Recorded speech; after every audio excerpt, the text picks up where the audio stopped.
Pessoal, bom dia, 7 horas em ponto, hoje é dia 27 de outubro de 2025, nós estamos começando mais uma edição do Seu Desperta, numa segunda-feira muito animada, porque as portas do mundo parece que começam a se abrir novamente para o Brasil. Aliás, as portas do mundo não, porque elas sempre estiveram abertas, as portas dos Estados Unidos, né? Aconteceu finalmente ontem lá em Kuala Lumpur, na Malásia, o tão esperado e decantado encontro entre Lula e Trump, né? E os dois presidentes que pareciam inimigos viscerais sentaram, conversaram numa boa, se elogiaram, falaram sobre problemas que não estavam na agenda, discutiram até sobre Bolsonaro, que colocaram lá no passado recôndito, né? E o Brasil e os Estados Unidos caminham para a normalização das suas relações bilaterais. O que é muito bom para alguns setores da economia que foram afetados pelo tarifaço, mas é melhor ainda para os americanos, vamos convir, né? Porque eles estão com problemas sérios lá, inflação batendo na porta do consumidor americano, comida caríssima e muito disso porque é esse consumidor que hoje reclama tanto do preço do café, do suco de laranja e da carne, que paga o tarifaço do Trump, né?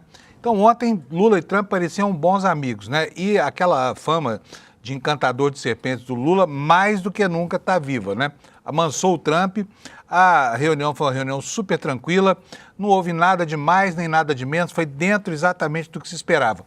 Mas aquilo que a extrema-direita antecipava, que seria uma humilhação, que o Trump ia fazer com o Lula o que fez com o presidente da África do Sul e com o presidente e com enfim, com vários outros chefes de Estado, não aconteceu, deu tudo certo. O Zelensky, aliás, eu tinha esquecido aqui o nome dele, né? Porque com o Zelensky foi terrível.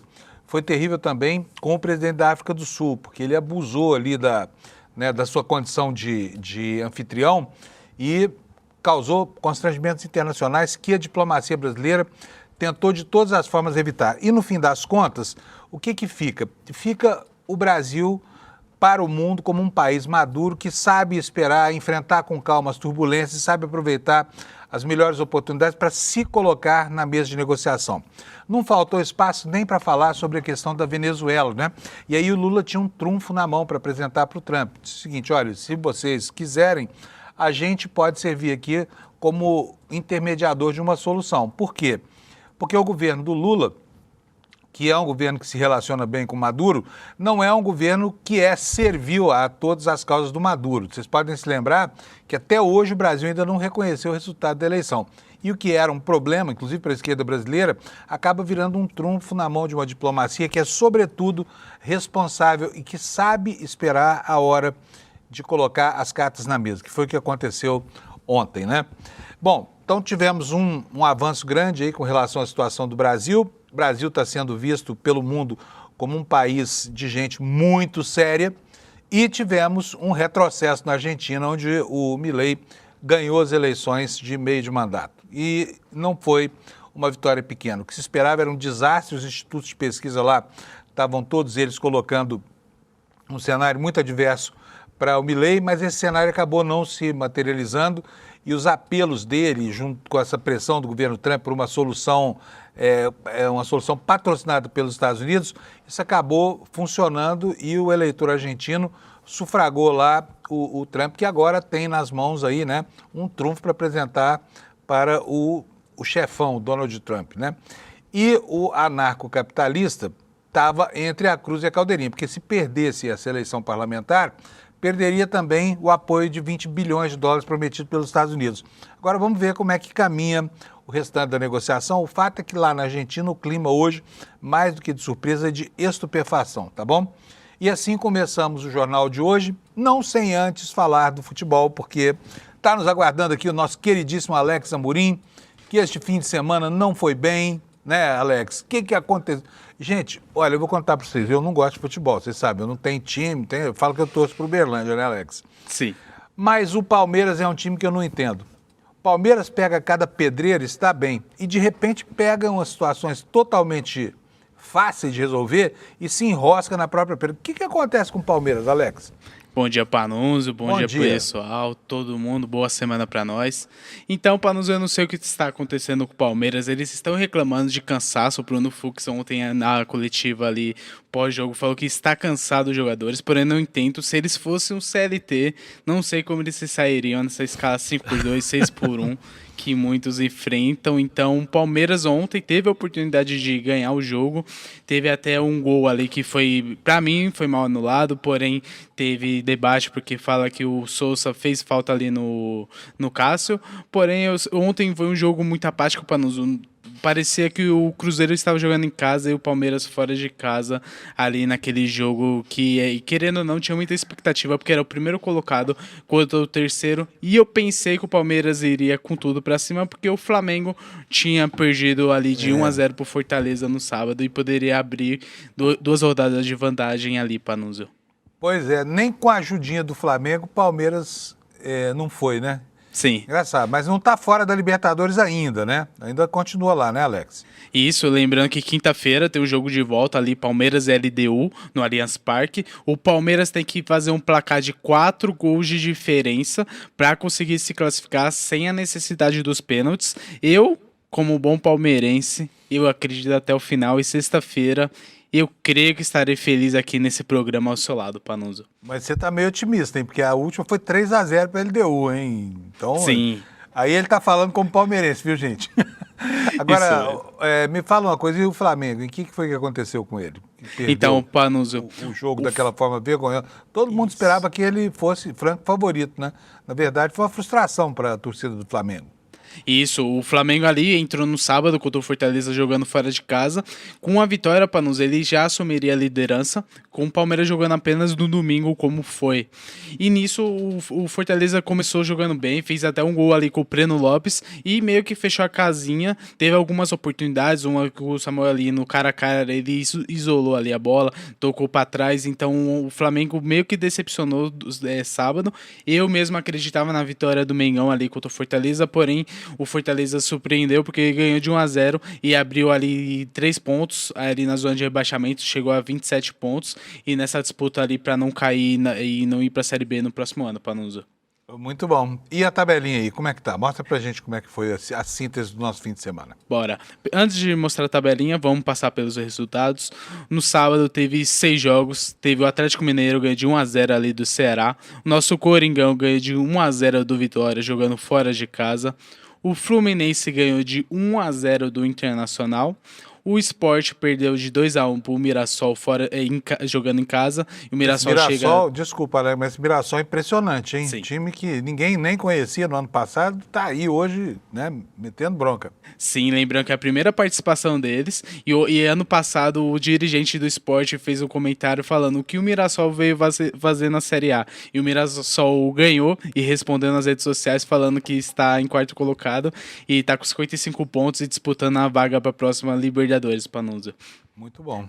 E aí, passando, Fortaleza 1-0 no Flamengo, o São Paulo ganha de 2-0 do Bahia, foi um ótimo resultado. E ontem nós tivemos apenas 4 jogos, que finalizou a 30ª rodada, Botafogo 2, Santos 2, Grêmio 3-1 no Juventude, o Vasco ganhou de 3-0 e para finalizar o Palmeiras empatou 0-0 ali com o Cruzeiro e nisso a tabela ficou dessa forma, assim, Panos, o Palmeiras em primeiro com 62 pontos, Flamengo com 61 em segundo, Cruzeiro 57 em terceiro e Mirassol finalizando ali a vaga direta para a Libertadores com 55 pontos. Se vocês quiserem ver aonde está o clube do seu amigo, seu clube na tabela, dá uma pausa aqui e dá essa verificada, né, Panunzio?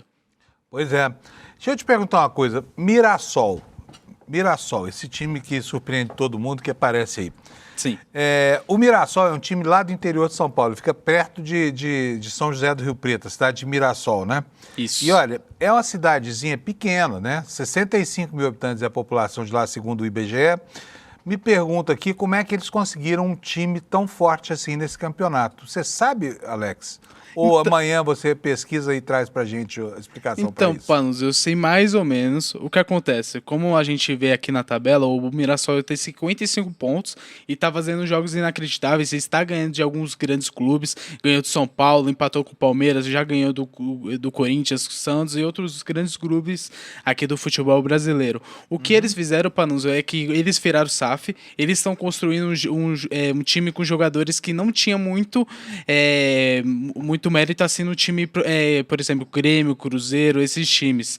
E eles contrataram esses jogadores que estavam embaixo e acreditando no potencial deles, como foi Carlos Eduardo, que jogou no Palmeiras e não jogou bem. O Reinaldo, que tem uma grande passagem pelo São Paulo, o Grêmio, porém, já está em alta pela idade. Então, por exemplo, eles pegou jogadores que estavam em baixa, acreditando no potencial e mesclando com jogadores que vêm até da Série C, que tem o Negueba também, que é um jogador que joga bastante tempo ali no Mirassol. Então, foi algo que essa mesclagem entre os jogadores fez algo benéfico ali pro Mirassol, também surpreendendo a todos, porque no Paulista eles não foram tão bem, mas o Mirassol, com essa mesclagem dos jogadores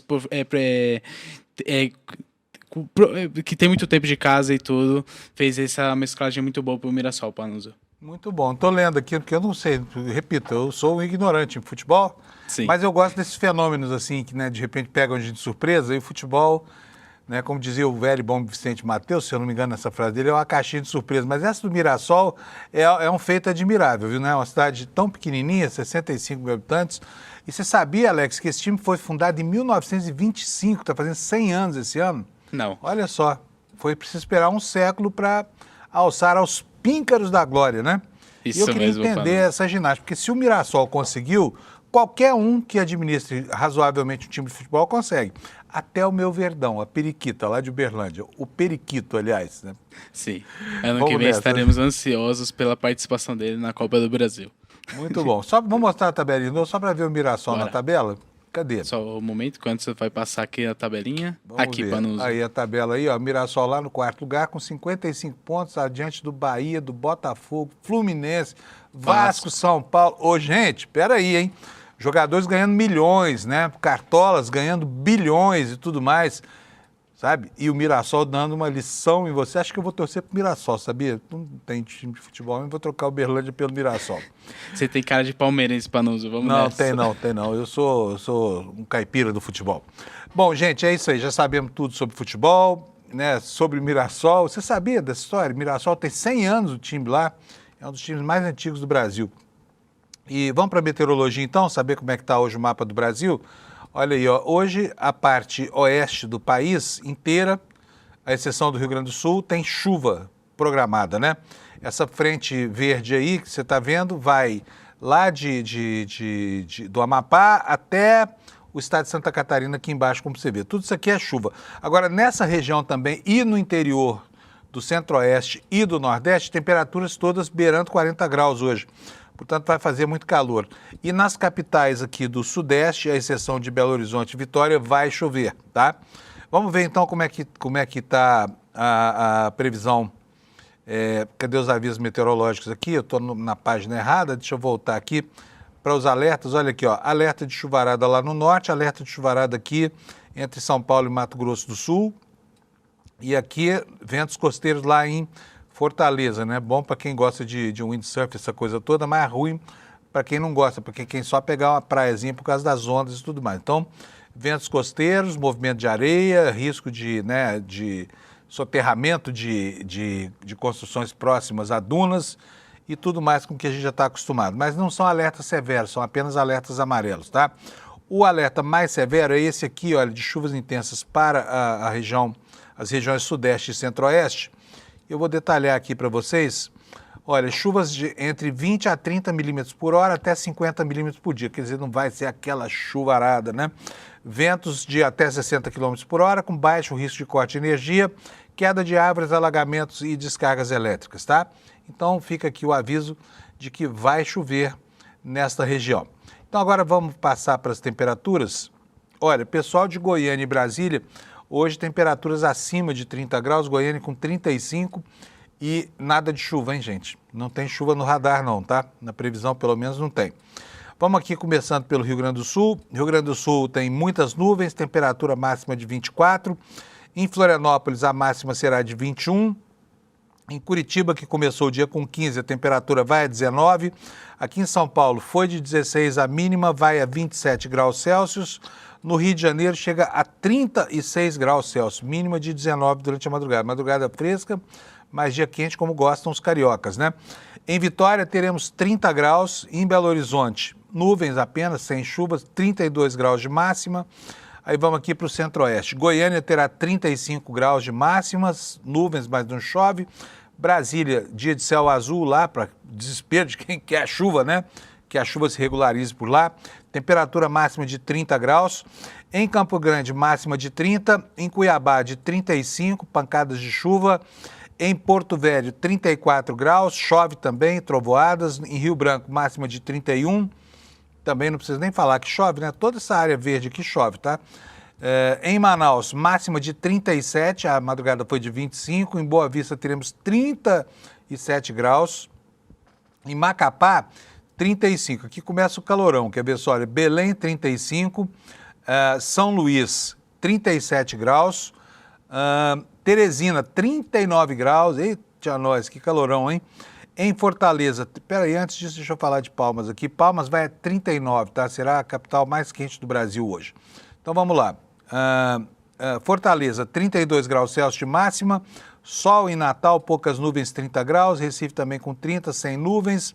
Maceió, 30 também. Aracaju, 30 e Salvador, 27 graus. Agora é engraçado, olha, eu queria mostrar isso aqui para vocês. A máxima e a mínima em Salvador, 27 graus, ou seja, zero de variação no gradiente térmico. Interessante, é a primeira vez que eu vejo isso aqui. Aliás, não é isso não, tá errado, tá? Deixa eu corrigir, são 22 de mínima, 27 de máxima. É uma variação pequena, mas existe variação sim. Bom, é isso, gente, aí tá a meteorologia. Vamos passar agora ao noticiário, começando aqui pelo ICL, mas antes eu preciso antecipar que daqui a pouquinho vai estar conosco aqui o Lula para comentar os fatos do dia, começando pela química, né, pela petroquímica e pelo date entre Trump e Lula, que deu tudo certo, né? Por isso, hoje o assunto está não só como destaque nos jornais do Brasil, mas também nos jornais do mundo, né? Começando aqui pelo nosso queridíssimo iclnoticias.com.br. A manchete é essa que você está vendo por aí, a principal. Lula disse a Trump que Bolsonaro faz parte do passado da política brasileira. Que em poucos dias, ele prometeu, teremos uma solução definitiva para a questão do tarifaço entre Brasil e Estados Unidos. E o Trump foi para as redes sociais registrar o encontro como positivo, tá? Enquanto isso, a choradeira da extrema-direita tá demais. Dá para ouvir de longe, assim, as vozes terríveis, abaladas, né? E tentando apresentar um mundo muito diferente daquele que a gente consegue verificar a partir das declarações de ambas as partes, tá? E a gente vai passar por tudo isso aqui. Temos como destaque também a vitória de Milei, vitória contundente nas legislativas argentinas, e ele declarou o seguinte: hoje foi um dia histórico, carajo. O povo argentino decidiu deixar para trás 100 anos de decadência, disse Milei. Vamos ver quanto tempo vai durar a alegria, né? Porque a situação econômica da Argentina continua periclitante. Eu acho que os argentinos só fizeram o que fizeram ontem nas urnas porque não assistiram ao documentário do Eduardo Moreira, Vai para a Argentina, carajo. Bom, família Bolsonaro aqui se engalfinhando aí contra a direita, né? Porque tá uma guerra agora, todo mundo brigando com todo mundo. Agora o Eduardo Bolsonaro brigou com o Deltan Dallagnol. Está aqui a manchete, olha, Eduardo sai em defesa de irmão por candidatura ao Senado, ataca Deltan Dallagnol, mas esse Eduardo também briga, hein, gente? Pelo amor de Deus, que sujeito mais inquieto, não consegue ficar em paz com ninguém. Ele brigou com todo mundo dentro do campo, brigou com o Tarcísio, brigou com o Ciro Nogueira, brigou com tanta gente que acho que não sobrou nenhum amigo para ele lá na extrema-direita, né? No Rio de Janeiro, olha, gente, o Eduardo Paes caminhando cada dia que passa mais à direita, né? Qual é o sentido desse movimento dele? Não se entende, mas está aí a declaração. Vai caminhar com o PL, porque diz que é por amor ao Rio de Janeiro. Que diabo de amor é esse que passa pela adesão a um partido como o PL, né? Olha, nós tivemos nesse fim de semana também aqui atos em memória de Vladimir Herzog, que foi massacrado pela ditadura militar brasileira. O Herzog talvez tenha sido uma das vítimas mais eloquentes, né? Porque foi um assassinato absolutamente incompreensível. Por que pegam um diretor de jornalismo de uma rede de televisão que nada tinha que ver com o movimento de resistência ao regime, nada disso, chamam para um depoimento e matam a pessoa depois de torturá-lo e aí apresentam aquela pantomima, né? Um sujeito que se suicida de joelhos, numa foto falsa registrada pela história, que durante muito tempo deu o mote da oficialidade, né? E ajudou a desmoralizar esse regime dos generais torturadores brasileiros. Da comissão do Nobel, tivemos essa notícia, gente, porque todo mundo achou estranho Maria Corina ser agraciada com esse prêmio Nobel. Uma mulher que tem muito a ver com o perfil de Eduardo Bolsonaro, uma mulher que pugna pela intervenção estrangeira na própria pátria dela. Quer dizer, a rigor ela é uma traidora da pátria. Ela ganhou o prêmio Nobel. Mas a comissão do Nobel, a comissão dirigente lá da Fundação Nobel, cancelou a entrega porque não gostou do resultado, diz que o prêmio não se coaduna com esse tipo de premiado. Daqui a pouquinho a gente vai detalhar isso para vocês, tá? E também temos no nosso site aqui uma matéria para você que está atrás de emprego ou de orientação, você que está estudando ainda, quer sair para o mercado de trabalho daqui a pouco, uma reportagem sobre as profissões remotas, né, que pagam acima de R$8.000 e que cresceram no mercado em 2025, tá bom? Pessoal, antes de chamar o Lula aqui, só quero registrar para vocês aqui o que foi que aconteceu lá na Malásia, em Kuala Lumpur, porque aconteceu ontem o tão esperado encontro Lula e Trump. E aqui está no nosso site a informação seguinte: o presidente Lula afirmou na madrugada dessa segunda-feira, madrugada aqui no Brasil, né, que Donald Trump compreende que rei morto, rei posto, e que o ex-presidente Bolsonaro faz parte do passado da política brasileira. Segundo Lula, durante reunião com o líder norte-americano, ele destacou que o julgamento de Bolsonaro pelo Supremo, no caso da tentativa de golpe, foi muito sério, com provas extremamente contundentes. O presidente também mencionou que o encontro abordou questões comerciais entre Brasil e Estados Unidos. Disse o seguinte: os Estados Unidos não têm débito com o Brasil. Em todo o G20, apenas 3 países mantêm uma relação comercial relevante com eles: Brasil, Reino Unido e Austrália. Essa é a base para retomarmos as negociações, afirmou o governante brasileiro. Ele disse que saiu da reunião com a impressão de que não haverá mais problemas entre os Estados Unidos e o Brasil. E cravou o seguinte: fiz questão de dizer ao presidente Trump que o fato de nós termos posições ideológicas diferentes não impede que nós, chefes de Estado, tratemos a relação entre os Estados com muito respeito. Isso foi colocado na mesa e isso torna tudo mais fácil, disse o presidente Lula. Ele falou também, disse para ele que era inadmissível a punição de ministro da Suprema Corte por causa da votação que houve no processo de 8 de janeiro do golpe. Lula disse ainda ter ressaltado a gravidade do plano golpista, lembrando as ameaças dirigidas a ele próprio, Lula, né, ao vice-presidente Geraldo Alckmin e ao ministro do Supremo Tribunal Federal, Alexandre Garcia. Lula contou para o Trump, que talvez não soubesse disso, que esses palhaços que estão lá fazendo campanha de Lesa Pátria nos Estados Unidos estavam patrocinando um plano de assassinato, que previa assassinatos, né?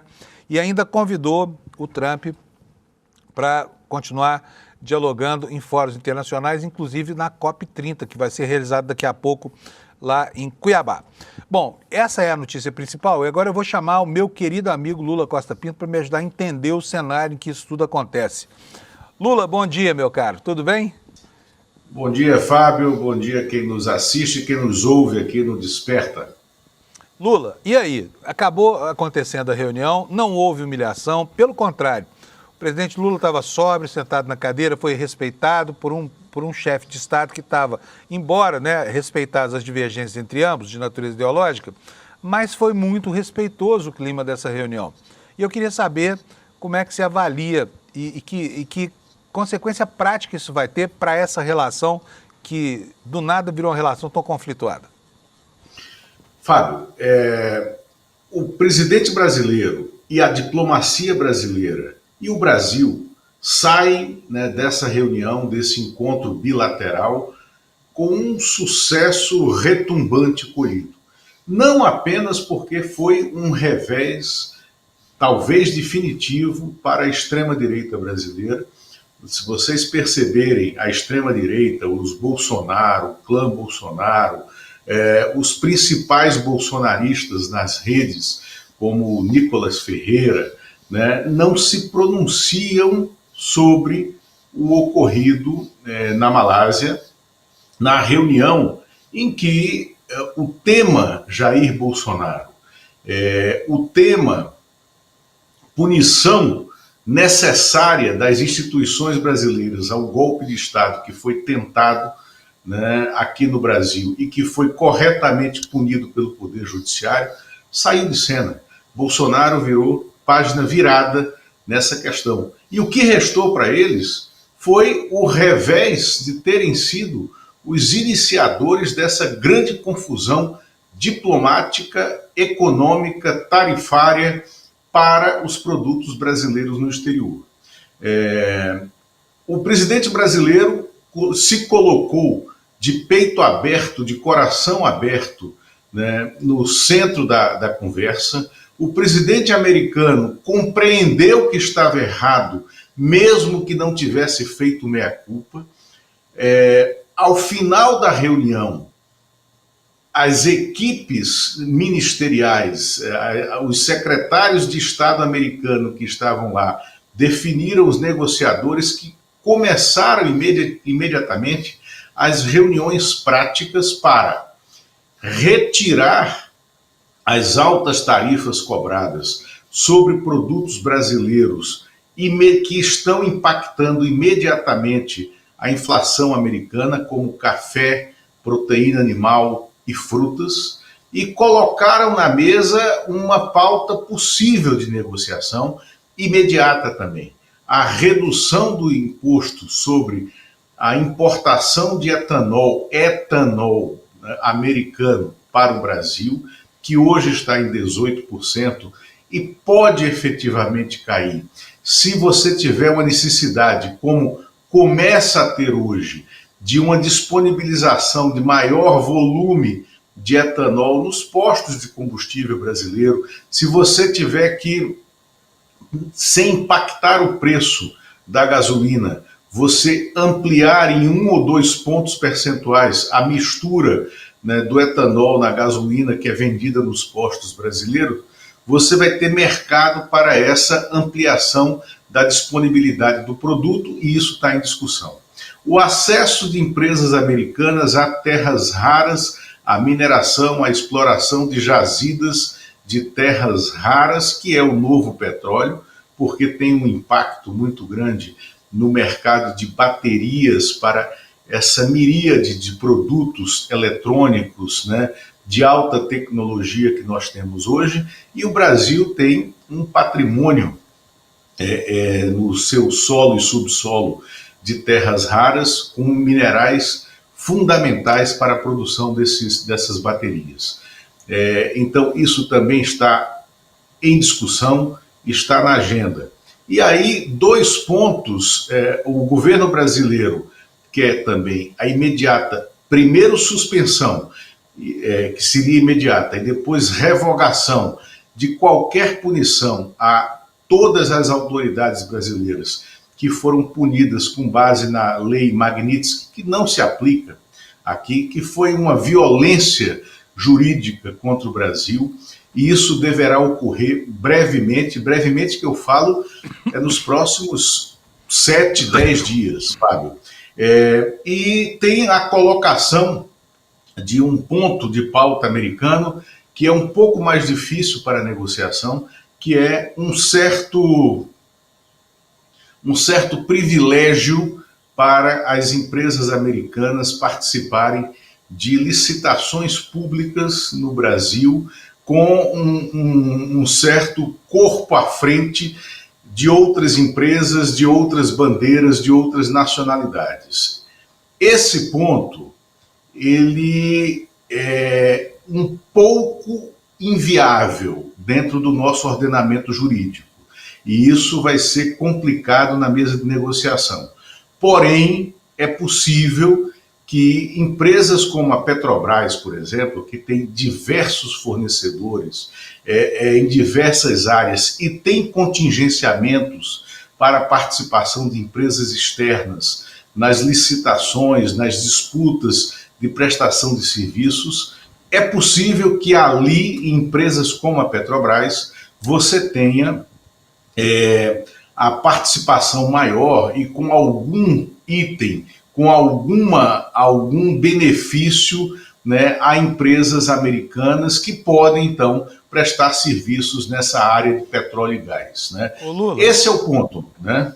Lula, deixa eu te perguntar, eu estou vendo aqui as reações da extrema-direita brasileira, né, e me impressiona muito isso que você falou, da ausência de reação, né, porque até agora houve apenas algum estrionismo. Vou colocar aqui para a gente já dividir, porque eu preciso apresentar mesmo essas informações aqui. Vou colocar na tela para a gente ver. Olha aqui, olha. Primeiro, a reação institucional, tá? Lula deu uma tuitada aí, primeiro, depois ele deu uma entrevista, falou sobre isso e tudo mais. A gente vai mostrar já já. Mas o que ele disse aqui no comunicado oficial no Twitter? Tive uma ótima reunião com o presidente Trump na tarde de domingo na Malásia, discutimos de forma franca e construtiva a agenda comercial e econômica bilateral. Acertamos que as nossas equipes vão se reunir imediatamente para avançar na busca de soluções para as tarifas e as sanções contra autoridades brasileiras. Foi o comunicado do Lula. E aqui, olha só, o comunicado formal da Casa Branca. Reparem, gente, como o tom é o mesmo, tá? Está em inglês aí, mas eu vou traduzir para vocês. O presidente Trump encontrou o presidente brasileiro Luiz Inácio Lula da Silva na cúpula das nações do Sudeste Asiático. E ele diz o seguinte, ó, foi uma grande honra estar com o presidente do Brasil. Eu penso que nós vamos estar aptos a fazer alguns excelentes negócios, alguns excelentes acordos para os amplos países. Nós sempre tivemos uma boa relação.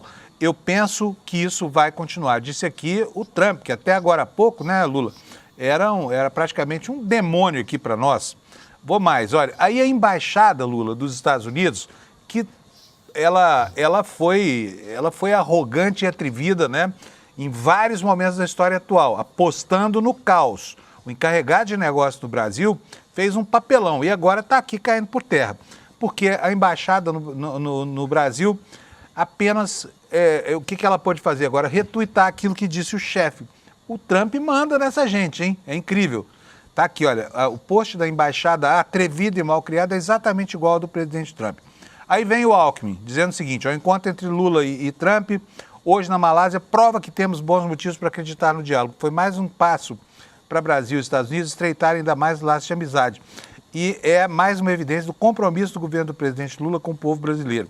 Cumprimentos do Hugo Mota. Aqui, ó, fico feliz em ver que o diálogo e a diplomacia voltam a ocupar o centro das relações entre Brasil e Estados Unidos. Quando líderes escolhem conversar, a história agradece. Foi assim nas grandes viradas do mundo, sempre pela palavra, nunca pelo silêncio. A Câmara continua à disposição da nossa diplomacia, votando assuntos importantes sobre o tema e comprometida em servir ao país. Aqui começa o histrionismo que eu falei, Lula, e é disso aqui que eu quero ouvir a sua opinião. O senador Humberto Costa, por exemplo, foi um dos milhares que foram para o Twitter, né, tirar um sarro da extrema-direita. O que ele falou aqui? Olha, fez até um comunicado bem modesto aqui. Garantindo nosso lugar entre as nações. É o Brasil de Lula crescendo e se fortalecendo no mundo com respeito e soberania. E aqui um print da manchete do UOL, né? Grande hora de estar com o presidente do Brasil, publica Trump, grande honra, publica Trump após o encontro. Aí o Flávio Bolsonaro ficou pé da vida. Olha o que ele postou aí, ó. Prezado vampirão. Primeiro começou xingando, né, Lula? Trata lá o Humberto Costa como vampiro. A mentira está no DNA do PT.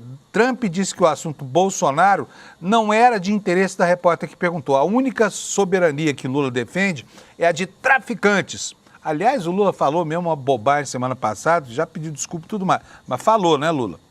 Bom, vamos lá então, Lula. Me conta o que você achou dessa reação. Porque aí começam os palavrões, começam os xingamentos, mas não houve nenhuma grande manifestação da extrema-direita. Eles ficaram calados, né, Lula? Ô, Fábio, eu acho que o primeiro resultado prático para essa representação comercial que ocupa a Embaixada Americana no Brasil, em Brasília, será o fim e o retorno desse representante comercial para Washington.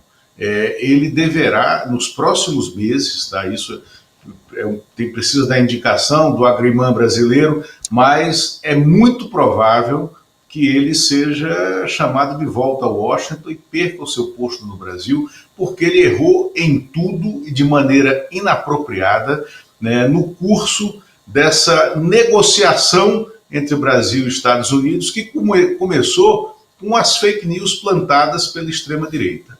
A segunda questão é essas reuniões preparatórias da equipe técnica, já de maneira pragmática, para dar resultados imediatos, porque os dois presidentes esperam que até o fim da semana você tenha resultados práticos imediatos, como a suspensão das tarifas comerciais nos produtos que atingem a economia americana, como o café, que a gente falou aqui, café, frutas, proteína animal, né, e outros produtos dispersos de natureza do agronegócio.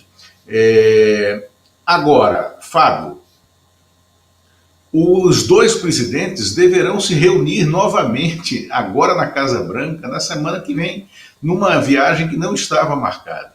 O segundo aspecto, isso para quê? Para dar o contorno definitivo, né, do sucesso desse encontro. A segunda questão é, o Trump falou que poderia visitar o Brasil em breve. E será um sucesso retumbante para a COP30 se o presidente Lula trouxer o presidente americano para Belém do Pará durante a COP30, porque é um dos pontos de atrito entre o Trump e todo o trade internacional ambiental, né, a questão das posições americanas não referendando os tratados internacionais de redução de emissões, né, de combustíveis fósseis na atmosfera. Então, esse trabalho está em curso, work in progress, nessa questão. Um outro aspecto, Fábio, é justamente esse reflexo interno. Você dinamitou todas as bases da extrema-direita brasileira, que construiu o discurso nesse sentido de que só eles tinham legitimidade para negociar e que, imagine, você lembra que o Tarcísio de Freitas tentou bypassar o governo central brasileiro como negociador dessa pauta com o governo americano, e mais que isso, o Tarcísio de Freitas foi ao Supremo Tribunal Federal dizer que era importante que o presidiário Jair Bolsonaro tivesse uma autorização, a devolução do passaporte e uma autorização para que ele viajasse aos Estados Unidos para negociar com o Trump, porque só ele conseguiria fazer essa negociação.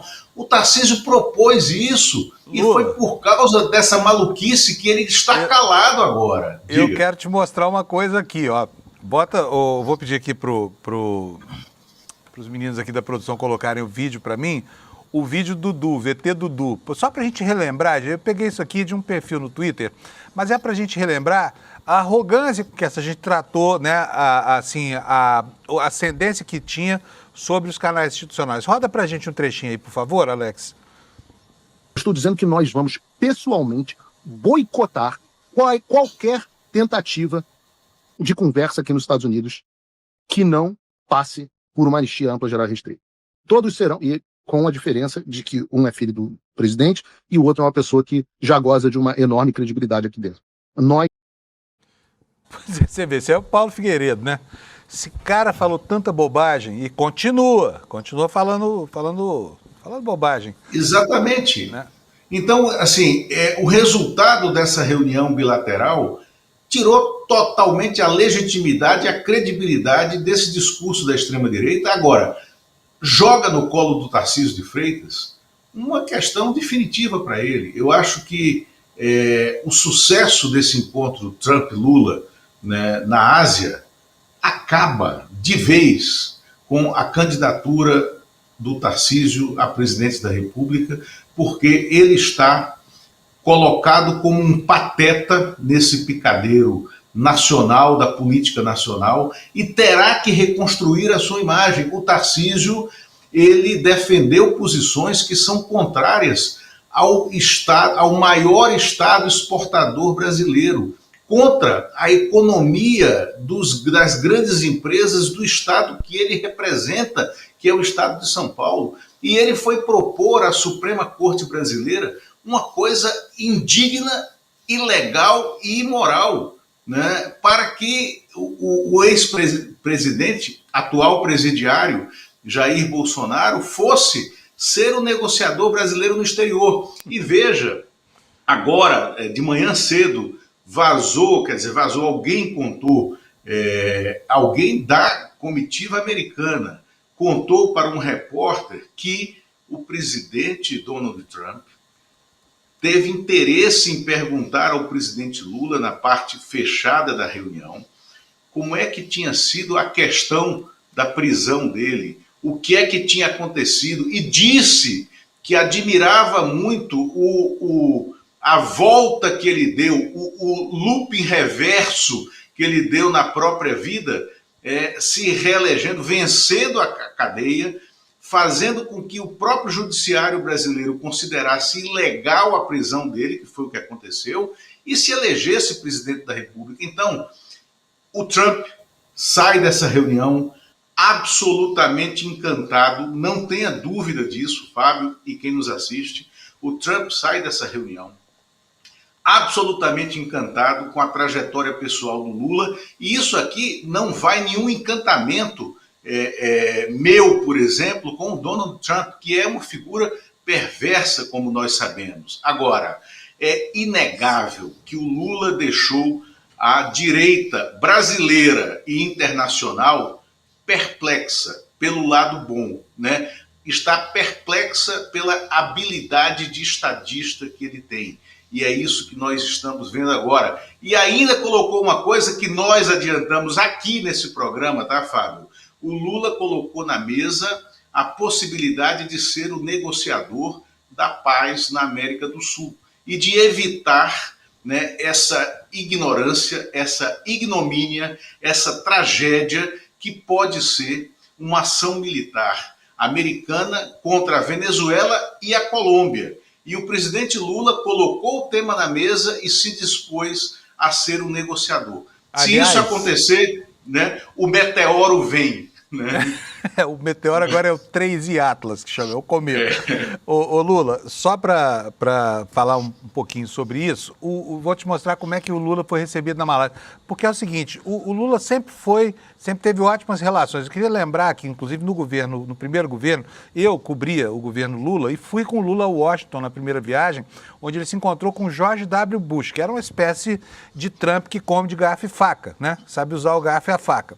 Mas o mundo ficava surpreso com a habilidade do Lula, que conseguiu cativar o republicano, né? Não era um republicano desse tipo do Trump.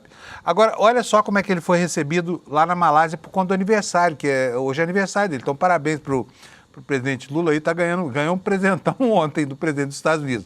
Mas vamos ver como é que ele foi recebido lá na Malásia. Roda pra gente o VT, fazendo favor, o Alex.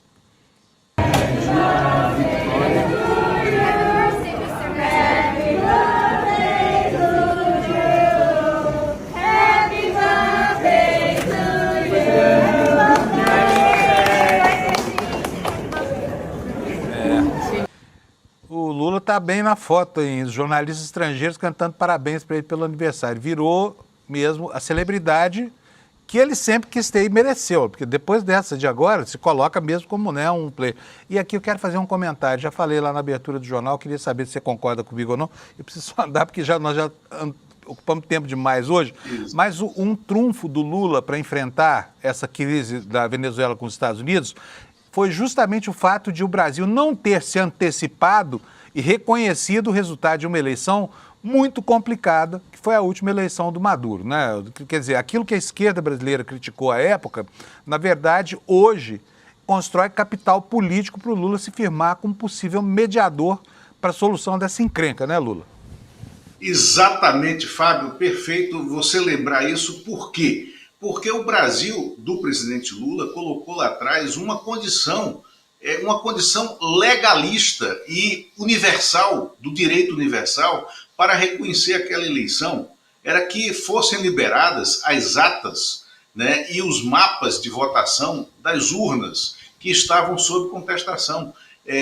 E o Maduro não liberou, né? O Maduro quis produzir um reconhecimento a fórceps de uma eleição que estava sob suspeição. Então, como não foi preenchida a pré-condição republicana, legalista brasileira, o Brasil não reconheceu, né? Foi isso que aconteceu. E isso dá credibilidade, legitimidade a esse discurso, né, do espetacular Itamaraty, da diplomacia profissional que o Brasil tem, e também dá uma medida para o mundo, né, da qualidade das nossas instituições e do compromisso democrático das instituições brasileiras, porque nesse caso é o Brasil, é o governo brasileiro representando o Estado Nacional, representando o Estado brasileiro ante o mundo. Então isso deu essa legitimidade. E agora me permita só aqui emendar para a gente encerrar, porque de fato a gente andou muito com o tempo hoje, Fábio. O presidente desembarca no Brasil no dia do seu aniversário. Hoje certamente não terá nenhuma reunião de governo fundamental em razão disso. Agora, ele chega numa semana em que ele vai ter que fechar a negociação em torno do nome que ele prefere indicar para o Supremo Tribunal Federal, que é o Jorge Messias, arrematar, né, esse pacote de avanços e negociações com o Senado para que o Jorge Messias passe, né, nas sabatinas. E aí mais um dado que eu quero trazer do noticiário que você leu aqui e que a gente antecipou aqui na sexta-feira, tá, Fábio? E também em vídeos que eu gravei aqui para o ICL, que é esta inapropriada adesão do prefeito do Rio de Janeiro, Eduardo Paes, ao PL, deixando claro que será candidato à reeleição com o PL na chapa, tirando o PT da chapa, o PT que ele vinha segurando próximo a ele, o PT do Rio de Janeiro, há 2 anos, né? E mais que isso, sem se pronunciar sobre aquela frase abjeta, canalha, do senador Flávio Bolsonaro, que na loucura desmedida deles, na semana passada, na sexta-feira, chamou as tropas americanas para que bombardeassem a Baía de Guanabara, né? Então, vejam o tamanho desta maluquice do Eduardo Paes. Ele está dizendo que vai celebrar uma chapa para disputar o governo do Estado com o PL do senador Flávio Bolsonaro, que está chamando um bombardeio americano ao seu território. Na Baía de Guanabara. Perdeu completamente a noção. Exatamente. É de doer esse negócio, viu? Bom, Lula, beleza, valeu. Avançamos com o tempo, mas também a gente informou bem as pessoas aqui. Obrigado para você. Nós esperamos aqui sexta-feira ou a qualquer momento em edição extraordinária, né? Obrigado. Abraço, Fábio. Abração, Lula. Tchau. Bom dia para vocês aí. Ó, e não tem chuva para Brasília hoje não, hein, Lula? Tô preparando aí a toalha molhada na cabeceira da cama. Gente, só mais algumas...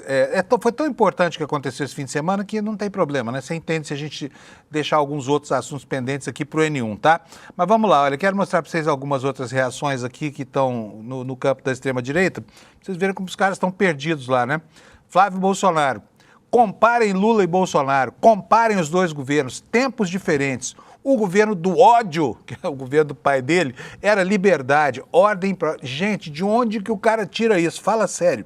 Né? E continua aqui. O governo do amor é sem picanha, sem cervejinha, sem gasolina, sem direito de liberdade de expressão. Você só pode falar aquilo que o regime permitir. Eles estão mesmo numa cruzada quase medieval aqui, né? Ainda botam uma foto do Augusto Nunes no Twitter aqui. Enfim, olha aí começam os memes, né? E aí tá engraçado lá no Twitter, porque o Twitter é um circo, o circo da internet é o Twitter. Esse aí é o Danilo Gentili, que você conhece bem, Danilo Gentili que já apoiou o Bolsonaro lá para trás, depois mudou de ideia. Hoje está numa guerra sem fim aí com o Bananinha, botou o Bananinha vestido com a camisa vermelha do PT e o emblema da seleção, né? Quer dizer, é o craque do gol contra. embaixo aqui a legenda, bananinha. Aqui, olha, esse foi talvez o meme mais significativo que correu na internet. O Trump fazendo o L. Quem diria, né? Parecia tudo tão difícil há bem pouco tempo atrás, agora também. Gente, são memes, tá? Não estou dizendo que é verdade. O Trump não fez o L, coisíssima nenhuma. Agora, olha, nós estamos com um tempo muito avançado hoje e eu preciso falar para vocês da eleição na Argentina, né? Da eleição de meio de mandato. E foi uma surpresa para todo mundo. Os argentinos estão estupefatos com o que aconteceu. E o pior é que a participação dos eleitores nas urnas foi baixa, né? Eu não sei se mudou esse número, mas ontem estava em 58,5%. Pouco mais de metade da população acorreu às urnas para votar. E aí deu Milei, né? Todo mundo achava que não. Nenhum instituto de pesquisa previu essa história toda. Então, vou mostrar para vocês aqui as manchetes. Primeiro, do jornal página 12, do jornal lá de Buenos Aires, de oposição ao governo Milei. E ele diz aqui, ó, o governo libertário impôs o medo e a debacle e ganhou as eleições. Quer dizer, está atribuindo a vitória a um clima de terror construído lá pelo Milei, né? Ainda que 15 pontos abaixo desde 2023, o governo conseguiu o triunfo que buscava. A onda violeta recorreu o país e até ganhou por décimos a província de Buenos Aires. Apoiado na intervenção de Trump, Milei convocou os governadores derrotados para alcançar o respaldo parlamentar de que necessitava para aprofundar o ajuste sobre os trabalhadores, os aposentados e a educação pública, diz aqui o jornal Página 12. Vamos ver agora o Clarim aqui, que é um jornal que é de oposição contumaz, né, ao peronismo, que equivaleria aqui à esquerda brasileira. Está dizendo aqui na sua manchete, surpresa maiúscula, Milei arrasou e deixou o peronismo golpeado. O Partido Liberdade Avança obteve quase 41% dos votos ao nível nacional, superando por 9 pontos o peronismo dos Kirchner, né? E dos aliados com 31%. O governo teve triunfos amplos em Córdoba, Mendoza, Santa Fé e em Buenos Aires também. E aqui aparece, né, um Javier Milei, provavelmente tão surpreso quanto todo mundo, se rejubilando aí da vitória que conseguiu ontem e que, né, tira o bode que o Trump botou aí na sala, que era a tal da ajuda de 20 bilhões de dólares que foi prometida para o caso de o Milei ganhar as eleições. Então agora ganhou, vamos ver o que vai reservar, né? E aqui, olha, o mapa dos votos, como é que foi a eleição lá na Argentina. Tudo isso que está entre azul e violeta foram vitórias principalmente o violeta, né, que é a cor predominante nesse mapa, vitórias de Milei e aliados, tá? Liberdade Avança deu um batacaço lá na província de Buenos Aires, superou o peronismo por menos de um ponto em Buenos Aires, mas ganhou a eleição. Um voto muda o resultado de uma eleição, né? Aqui a matéria nos diz o seguinte, olha, matéria do Clarim. O oficialismo obteve 41,5%, ganhou em 99 dos 135 distritos de Buenos Aires, enquanto que a Força Pátria parou em 40,9%. E uma brusca troca de cenário a respeito das eleições, quando o partido havia imposto por 13 pontos, tá?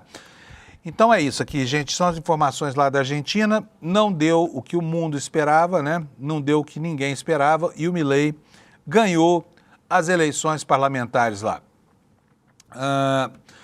Vamos falar um pouquinho mais sobre o que está acontecendo aqui no campo da direita brasileira. A direita está, na verdade, tá se engalfinhando já aí, por quê? Porque apareceram muitos candidatos e tudo mais, e agora tem as candidaturas da família Bolsonaro criando um clima muito complicado em alguns estados do país. Entre esses estados está lá o estado de Santa Catarina, né? E o Eduardo Bolsonaro, o Bananinha, saiu em defesa do Carlos Bolsonaro, que os catarinenses vão acolher como seu senador. Como é que pega um cara que não conhece nada do estado, mas na família Bolsonaro isso não é novidade? Preciso lembrar que o deputado federal mais votado de São Paulo é um carioca, filho do Bolsonaro, que não tem menor relação com São Paulo, né? São Paulo elegeu o cara que está lá nos Estados Unidos agora como lesa pátria lá, morando lá, vivendo lá e fazendo campanhas para detratar o seu próprio país. Mas vamos ver o que está acontecendo lá em Santa Catarina, na matéria da Amanda Miranda, tá? Ela nos conta que o Eduardo Bolsonaro saiu em defesa do irmão e começou a brigar agora com Deltan Dallagnol. Acho que já não tem mais ninguém na direita brasileira com quem o Eduardo Bolsonaro não tenha brigado, né? O que nos diz a Amanda na reportagem dela no nosso site hoje, iclnoticias.com.br? Em meio ao seu pior dia desde que embarcou para os Estados Unidos para tentar contra a soberania do país, Bananinha fez uma postagem apoiando o irmão Carlos Bolsonaro na disputa ao Senado por Santa Catarina.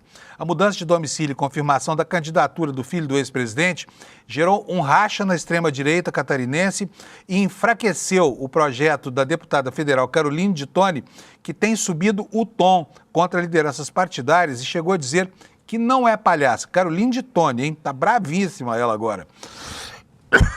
Vocês se lembram que 15 dias atrás ela abriu mão da liderança da minoria para que o Eduardo Bolsonaro pudesse, né, num pouco mais de 15 dias, pudesse lá fazer uma jogadinha para tentar ser líder indicado pelo PL para não perder o mandato. Agora ela está estribuchando aqui contra ele.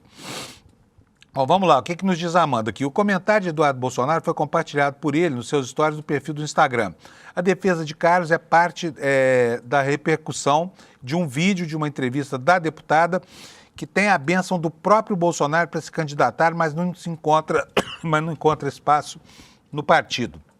O governador Jorginho Melo quer construir uma grande aliança suprapartidária e planeja que a segunda vaca na chapa ao Senado seja de quem? Do Espiridião Amin, que já foi senador mais de uma vez, inclusive, né, por Santa Catarina. E o que nos diz aqui a própria Carol de Toni? Ela diz o seguinte, ó, engraçado falar em meritocracia e ignorar que o Carlos foi eleito vereador aos 17 anos, lá em 2000, quando ninguém falava em direita. Naquela época tudo era mato. E o mais, de direita, era FHC, lembra? Mesmo depois de liderar a principal ferramenta política do país, sob o exemplo de Jair Bolsonaro, que foi a internet, a meritocracia de Carlos é convenientemente esquecida. A frase é do irmão dele, tá? Bom, vamos lá. E aí o intertítulo, dizendo que Eduardo criticou Deltan porque ofereceu uma legenda no Partido Novo para a deputada, né? Nos conta aqui a Amanda. Ele também elogiou Detone, que considera uma das principais parlamentares do país, e dividiu sua visão sobre como a política deve se inspirar nos negócios privados, em que os sucessores costumam ser os filhos dos fundadores. No comentário de Eduardo também sobraram críticas ao ex-procurador Deltan Dallagnol, que convidou Caroline para ir para o Novo, legenda com quem a deputada tem conversado para manter a candidatura. Não me admira ver aqui acima um comentário do Deltan convidando abertamente para o Novo e nenhum falando da tal união da direita. Aqui também convenientemente esquecida, disse. O comentário ao qual Eduardo se refere falava que as portas do Novo estão abertas para a deputada Caroline de Toni. A entrevista que Caroline concedeu à Rádio Princesa, no oeste de Santa Catarina, caiu como uma bomba no meio bolsonarista e expôs um racha interno que dificilmente terá conceito. A parlamentar afirmou que será candidata e que vai aguardar até o fim da janela partidária para decidir o que fazer, né? Então tá aí Caroline de Toni, de malas prontas, não se sabe se vai embarcar ou não no Novo, mas o fato é que o clima, que deveria ser um clima de união e tranquilidade lá em Santa Catarina, na verdade virou um clima de guerra, né? Entre os Bolsonaro. Aliás, esses Bolsonaro são muito fortes. Pessoal de Santa Catarina, você que é bolsonarista e vive aí, pelo amor de Deus, fala sério. Vocês vão ter um senador que não tem a mínima relação com o estado de vocês, que mal sabe onde fica. Pela história dele, consta que o Carlos Bolsonaro foi a Balneário Camboriú participar de treinamento de tiro lá. Foi tudo que ele sabe de Santa Catarina. Agora, o senador da República é o cara que vai representar a unidade da federação, tá? Ele não representa o povo. Ele representa a unidade da federação. Vocês vão dar mesmo legenda para o Carlos Bolsonaro virar senador por vocês? O que ele vai agregar para Santa Catarina, né? Enfim, está feito aqui o enrosco, o angu de caroço, está se formando um quadro muito interessante e nesse caso dessa briga, Caroline de Toni, Deltan Dallagnol, Eduardo Bolsonaro, Carlos Bolsonaro, Jorginho Melo, a gente torce mesmo pela briga, tá bom?